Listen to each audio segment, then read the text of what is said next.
honoring America's military and the service members who sacrifice for our freedoms. Good evening, and thanks for joining us for this special edition of Faith Nation from our news bureau in Washington. I'm John Jessup. Well, a nonstop pounding headache for 9 months, the first symptom of an invisible battle scar for one veteran military pilot. For him and a tremendous number of others, traumatic brain injury haunts America's servicemen and women. National security correspondent Caitlin Burke reports on a Pentagon initiative designed to prevent, identify, and treat this hidden wound. In the early 2000s, when American forces first began fighting what would become a 20-year war on terror, there was little understanding of the causes or long-term impact of traumatic brain injuries. For many dedicated warriors, it was these invisible wounds that would become haunting and painful reminders of their time on the battlefield. Greg Coker, a retired U.S. Army Special Forces aviator, was shot down in 2004 while serving in Iraq. Among the wounds he sustained, a lingering traumatic brain injury. My first symptoms, I had a headache. I'd never had a migraine, but I had my head pounded for 9 months, constantly, nonstop. Despite seeing several specialists, no one could identify the treatment Coker needed or even pinpoint the brain injury. So after his physical wounds healed, he went on to serve 5 more combat deployments, unknowingly exposing his brain to even more trauma. It's overpressure from, incoming enemy fire, just blast from door breaches and charges. It wasn't until after Coker retired in 2007 that he truly began experiencing symptoms from multiple injuries to his brain. I would just forget things, so I would have to use my sticky notes, or I carried a tape recorder with me, actually, so I just had problems recalling. Coker admits this took him to a pretty dark place mentally before choosing to seek help. Fortunately, he found state-of-the-art treatment which provided an explanation of his long-term symptoms and even helped to reverse some of the damage. That's not the norm, however, as recent data shows less than half of the veterans suffering this injury's lasting effects will actually seek help. And those sustaining a brain injury after serving in Iraq and Afghanistan are twice as likely to consider suicide. The Pentagon realized it had a growing problem and began to take action. We had a lot of good work being done in these various areas throughout a very large Department of Defense. Over the last 20 years, huge strides have been made in researching and treating traumatic brain injuries. Now comes a new plan to build on that momentum with a single comprehensive strategy known as the Warfighter Brain Health Initiative. This called for, let's all get on the same page and synergize our efforts and coordinate it tightly so we could accelerate findings and help warfighters in a quicker way. One of the first steps of the 5-part plan will be to identify the baseline brain health of all service members, which can then be monitored throughout their career. The military works all in protocols and standards, right? So if we have an every 5-year time period that you have to get your cognition checked, that's the standard. Everybody gets it. It doesn't matter if you were deployed, if you were a cook, if you were support logistics staff, you're going to get your cognition looked at. So that takes away some of the stigma about why me? Why do I have to go? Does somebody think there's something wrong with me?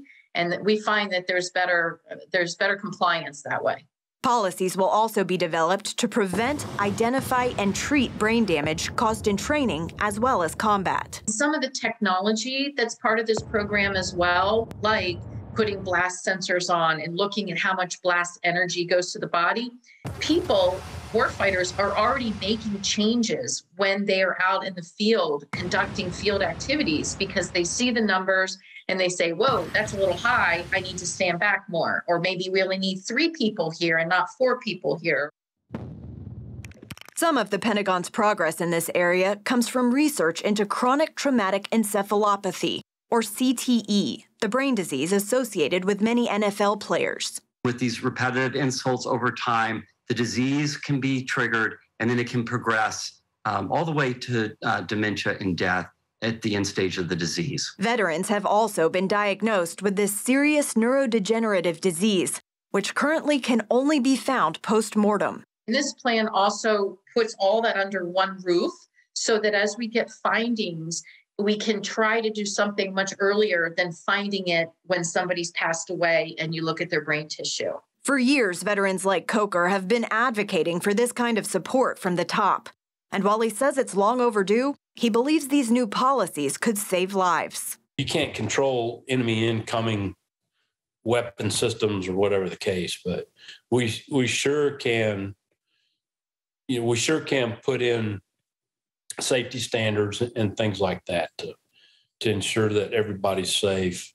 The military has 6 to 48 months to implement the 53 action steps detailed in the Warfighter Brain Health Initiative, although completing some aspects of the plan could take much longer.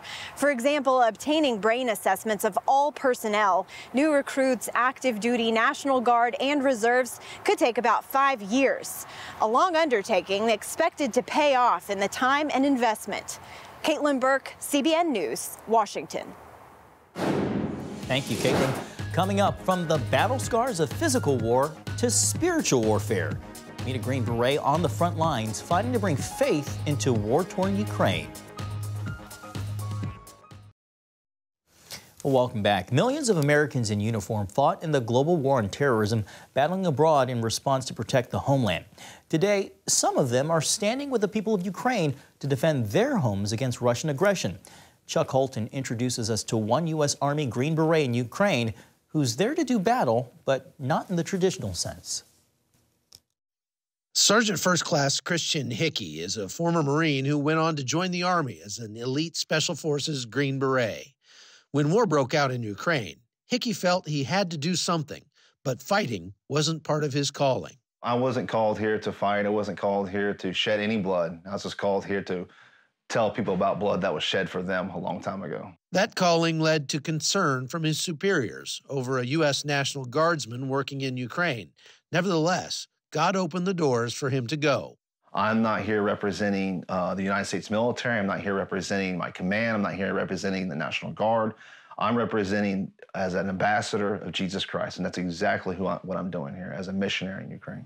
After he arrived, he found the Ukrainian troops in desperate need. These guys don't have medics. They have like one medic per like a line of like over 100 or 150 people on the line. Tactical combat casualty care happens to be one of Christian's specialties. I stepped into their training facility, and they saw me, and they knew exactly, like, this guy is different. And they ran up to me and said, "Can you help us? Can you help us?" You know, 7 months ago, they were bakers, they were bus drivers, they were lawyers. Just giving them the skills to be able to stabilize their brothers, to help them get them to a higher level of care. That's mostly what I like to deal with, is, hey, here's how you save your brother's life, or here's how to stay alive if you find yourself injured. And the time he's spent with these men on the front lines has given him a deep appreciation for the hardships they face. It's a different kind of war than he was used to. They're absolute heroes. I don't think people understand what these Ukrainian soldiers are actually going through. It's the most terrifying and scariest thing I've ever dealt with on the front line. When you cannot see in front of you because they don't have the equipment to be able to do that. And then you have a Russian drone above you who just has freedom of movement to do whatever he wants, whenever he wants, and to direct their fires right on top of you. As the war grinds on, Hickey's mission is evolving to meet the need. Just days after the fall of Kherson, with the population running out of food, Hickey and his team brought a convoy of aid to the rescue. We're switching gears a little bit. This winter is going to be absolutely tough for the Ukrainian people. There are going to be elderly folks who I love and I respect who are going to die because they froze to death inside their home. That's what we're going to be here to take them out. I'm going to deliver them firewood. I'm going to deliver them food all throughout the winter. We want to basically be the hands and feet of Jesus. There's a very, very strong, powerful NGOs bought all this food, and they don't have the action arm to actually deliver it. We'll take the food, and we'll make sure it gets to the right people at the right place at the right time. Reaching the villages around Kherson is especially dangerous since the area is still littered with Russian minefields. So the people are all the more grateful when Hickey and his team risk it all to get to them. But there's one thing these villagers need more than food. Lord, I pray that you protect these people. The needs that they need every day. From the food, the water, electricity. We want to give the food hand with a Bible and pray. So we just don't want to give food. We actually want to give Jesus, and that food gives us the access and placement to have a conversation about Jesus. And they're eager to show how the Russians brought death and destruction This building behind me is a school at a little village that we're in right outside of Kherson. The Russians only left here about 7 days ago, and the people in this village say that they didn't leave all at once, and they didn't tell anybody where they were going. Instead, they just sort of slunk away in the middle of the night. And now all that's left are these holes where the Russians parked their tanks right next to this school. Since I've been here, I've done more long lines of Green Beret stuff than I have ever done in my military career, which is basically, I'm not carrying a gun, I'm not out here to shed any blood, but I'm out here working with the populace, working alongside them, providing them skills they need, providing them food, providing them water, and help build them up. From Kherson, I'm Chuck Holton for CBN News. Inspiring reporting. Thank you so much, Chuck. Well, Top Gun broke summer box office records, but do you know the story behind the actual fighter pilot school depicted in the film? An insider's look when Faith Nation returns.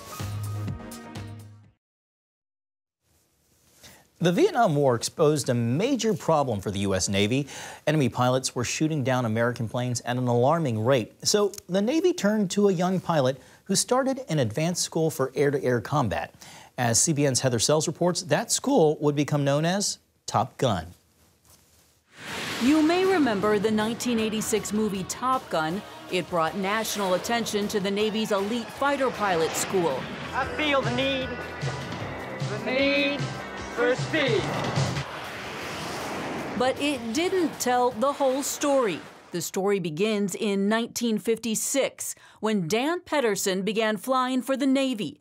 Based off the West Coast, he and other young pilots flew the skies, ready to intercept Soviet bombers. But then the Vietnam War began, and suddenly the Navy began losing its very best in what it had long prided itself on, air-to-air combat. You go to dinner at night, and there's empty chairs at the table. Dan Pedersen founded the Navy's Top Gun school to take on an incredible challenge. The Navy was failing in the skies over Vietnam and losing its pilots at an astonishing rate. The general thought was that all you had to do was send aviators into action, teach them how to use the equipment, and if they would do that, they would win victories. Military historian Timothy Orr says the Navy went into the Vietnam War supremely confident after great success in the skies during the Korean War. It quickly began losing pilots, however, and Orr says that's because most had received little training in air combat. They would get surprised by North Vietnamese MiGs, and if they got into a tangle with them, the MiGs, though they were vastly outdated, were very maneuverable, and the pilots of them knew how to push the limits of their aircraft. In 1967, Pedersen was flying off the USS Enterprise off the Vietnam coast. In just 4 months, his air group lost 13 men. In what's known as the kill ratio, the Navy was losing 1 plane for every 2 it shot down. You can't live with losing airplanes like we were, so we had to do something. Pedersen documents that something, the founding of the Navy's Fighter Weapons School, in his new book. We met aboard the decommissioned USS Midway to talk about one of the great turnarounds in modern military history. For Pedersen, it started with the Alt Report, a 1968 brief that examined all the Navy's problems in the air and recommended hardcore training as a remedy. It was time to get well in the middle of a war, and the only way to get well in a hurry is to do a graduate level school. In other words, train a nucleus of people and have them go out and train the guys in the fleet. The way the Navy looked at it was, in general, that they were relying too much on the technology, that they needed to kind of get back to teaching pilots how to dogfight, teach them how to use the tricks of the trade to outmaneuver their opponents in the air. A Navy captain tapped Pedersen, a flight instructor at the Miramar Air Station at the time, to organize and found the school. He offered him no money, no mechanics, and no planes to call their own, along with a tight deadline. I said, you know, how much time I got? And he said, somewhere over 60 days to 90 days and to have the first class convene. I said, you gotta be kidding me. No, we're going to do it here. No building, no classroom to teach in. He said, you can do it. He said, improvise. One of Pedersen's instructors found an abandoned trailer and paid a crane operator a case of scotch to move it. Pedersen then picked 8 of Miramar's finest pilots who would teach a new generation how to dogfight all over again and push their planes to their limits. You may train, you may think you're the best, but you're going to find out for real. And if you don't do it right, you don't go home. The extremely practical and finely tuned curriculum taught by specialists who understood mechanics, the tactics of the enemy, and the need for innovation would make all the difference. 3 years later, in the next major aerial campaign against Vietnam, the kill ratio improved 600%. The Navy was now losing 1 plane for every 12 it shot down. Looking back, Pedersen sees the hand of God in it all and says the original bros do as well. There are no atheists flying combat airplanes. They may think they are for a while, but over the course of time, they'll have things happen to them or their airplane that will bring God right to the surface. Today, Top Gun continues to take just the top 1% of the Navy's pilots and train them to train others. The reason that U.S. Navy pilots are among the elite is because of the education they receive. Pedersen says he considers Top Gun to be bigger and better than ever. But he says he wrote the book for high school kids, trying to figure out what they want to do. He hopes they'll consider the Navy and maybe even flying if they're up for a challenge like no other. Reporting in San Diego, Heather Sells, CBN News. Great story. Thanks, Heather. The always faithful, what some are describing as a God movement among the Marines. You're watching CBN's Faith Nation.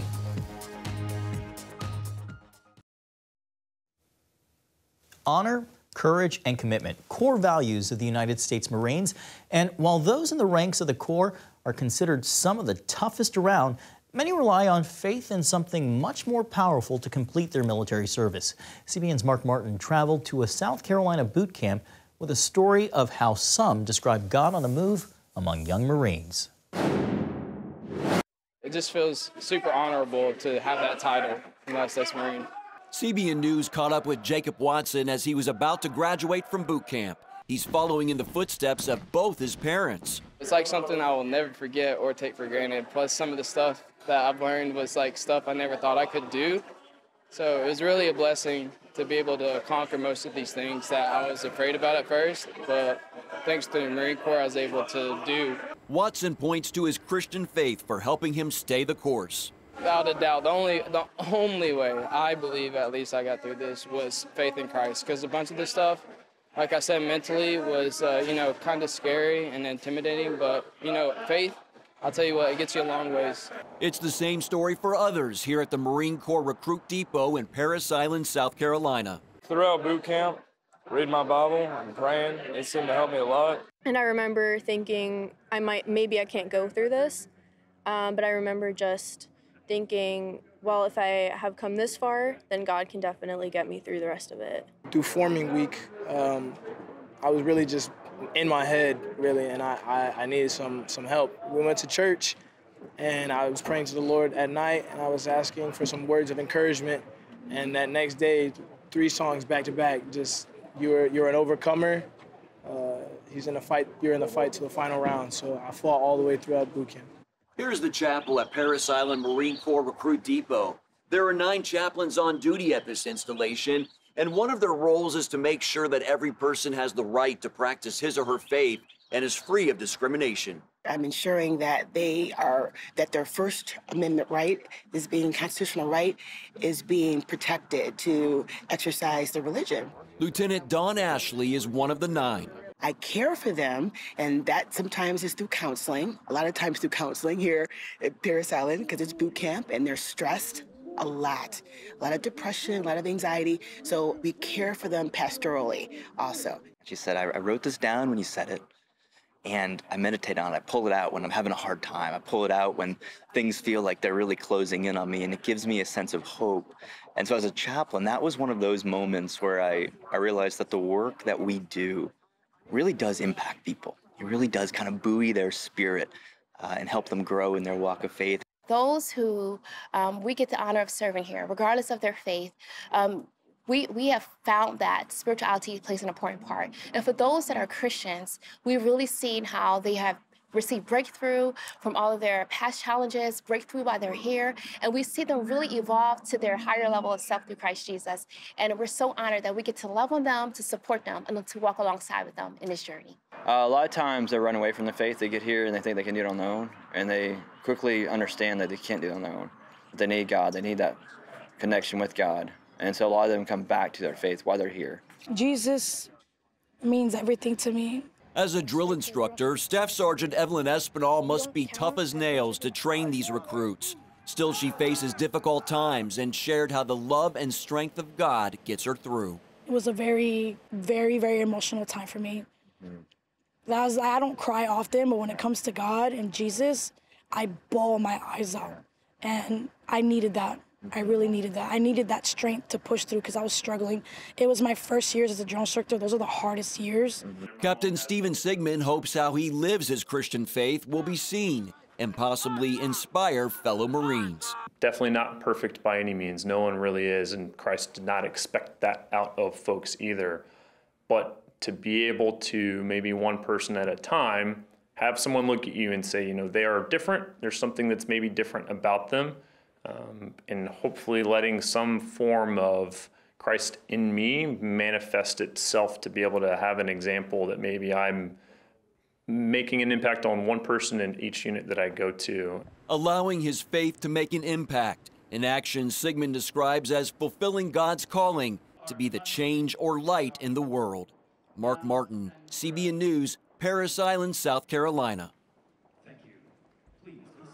Thanks, Mark, and to the men and women who serve and are veterans and their families, thank you for your service. And thanks so much for watching tonight. We hope you have a great night and see you next time.